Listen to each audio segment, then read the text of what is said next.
What is up, YouTube? For this first thoughts video, we're going to take a look at Dark Quest 3. I got a key for this game through Keymailer. The game was developed and produced by Brain Seal. Do you like tabletop games like D&D or Pathfinder?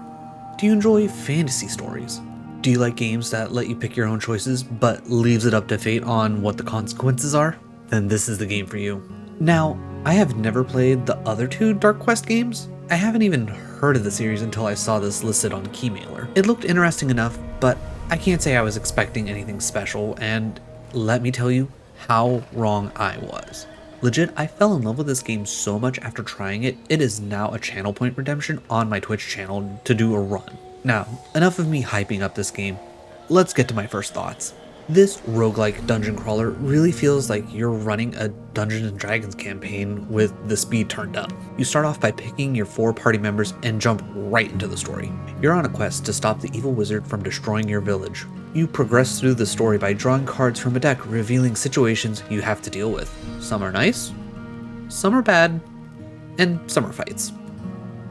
Most of which have some sort of a choice on how you want to handle it, and a roll of the die to see how well you do. As you play, you can get rerolls to hold onto for critical moments when you really need a good outcome or just not the worst one. Combat is a lot of fun and fairly straightforward. Each character has abilities they can do on their turns shown with cards. You have a primary action, secondary action, and items. Primary actions are a main attack or movement and will end your character's turn. I haven't really seen a use for using the movement for your primary, but I'm sure there's a situation that'll call for it. You can use one secondary action before using your primary action per turn. If you can get a quality secondary action, it can be a real game changer. Items are free use in combat and range from healing to boosting your stats. Just like in D&D, if you flank an enemy, you get a bonus. In this case, you get a +1 to damage, so make sure you pay attention to your positioning. Be sure to keep an eye on the enemies to know which one is going next by their outline turning purple, and be sure to click on the enemies to see what their moves are and who they will be looking to attack. Some are as simple as attack the nearest enemy, and others are attack the enemy with the lowest health. Sadly, there is no limit to how far everyone can move, so you can't just send your ranged characters to the edge of the map and rain hell from a distance. But in the end, this just means you have to take your time and play smarter. More often than not, you can get some kind of reward after completing a combat. It'll let you know generally what the reward is before you start the combat, which is nice. In the later levels, if you get ambushed and survive, your only reward is the fact that you survived. I would love to see some kind of reward for every single fight, even if it was just a couple of gold, but sadly, the game balances out all the good you can get with just the right amount of bad. The rewards you can get from fights or other scenarios can be upgrade a character's attack, upgrade a character's skill, gold, crystals, a piece of equipment, a rune, or a battle card. Upgrading a character's attack is pretty straightforward. Increase the damage of the main attack a character has. Upgrading a character's skill will unlock or upgrade a skill that is already unlocked.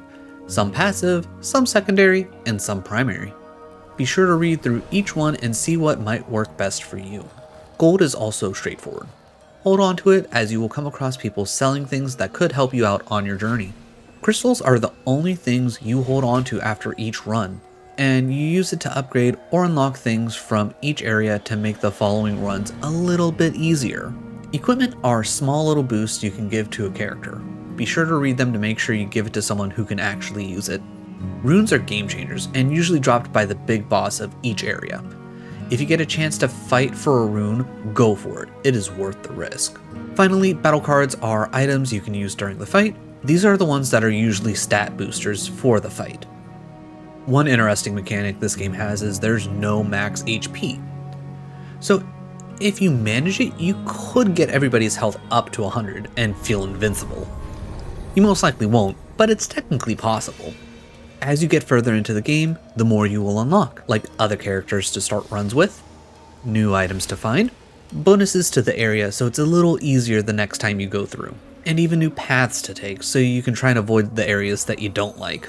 The art style and the overall ambiance of this game is amazing. It really draws me in and keeps me immersed, truly feeling like I'm playing through a D&D campaign. All the characters and enemy models are great. Each area feels unique and not just a copy and paste of the last area. The background music and the voice acting in this game are on point. The way this game can unfold, you can hit some really high highs and some really low lows. And the roller coaster of emotions is what makes this game really great. On my best run that I've had so far, my wizard rolled low on an assassination attempt, and my barbarian was killed instantly. Not sure why my wizard had to do the roll, but that's just how it happened. It was really devastating because at the time that was the furthest I have ever made it in the game, and I thought that was going to be the end of my run for sure. Wizard, Another test assassination your attempt. perception. Please no one, please no one. 1. Oh, fuck! Oh, no. Oh, fuck, dude. Oh, not our wizard. Oh, our barbarian. Weird. I would have assumed the wizard. I'm still very upset about the barbarian. Somehow I managed to keep moving along being down a party member and started taking risks because I thought the run was over. Eventually, I run into a card where I can fight a dragon, and if I win, I could transform any hero into a dragon. I managed to beat the dragon and jokingly clicked on my dead barbarian, and the barbarian came back as a dragon. And I got a rune on top of it. To say that was my highest high is an understatement. I was on cloud 9. Great Beast will have to die first, however. Okay, it's like I don't care if we die. We gotta try and become a dragon. Okay. All right. So now the question is, who do we turn into the dragon? Like, do we lose? I guess the big question is, what do we lose? Do we get to keep everything that they already do, and then they become a dragon and good things happen, or what? Like, oh my god. I just did that on a whim. We turned our dead person into a dragon. Oh, let's go. Good choices, good choices, good choices.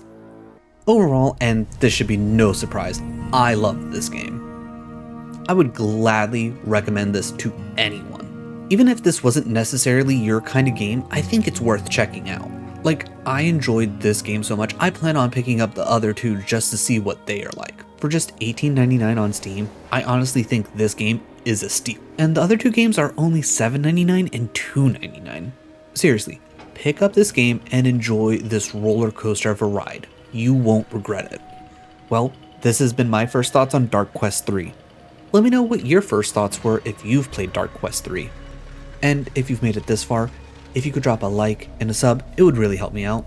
I did try this out live on my Twitch channel, so if you want to see any of my live reactions to games, check out the link down in the doobly-doo, as well as the Steam page link for this game.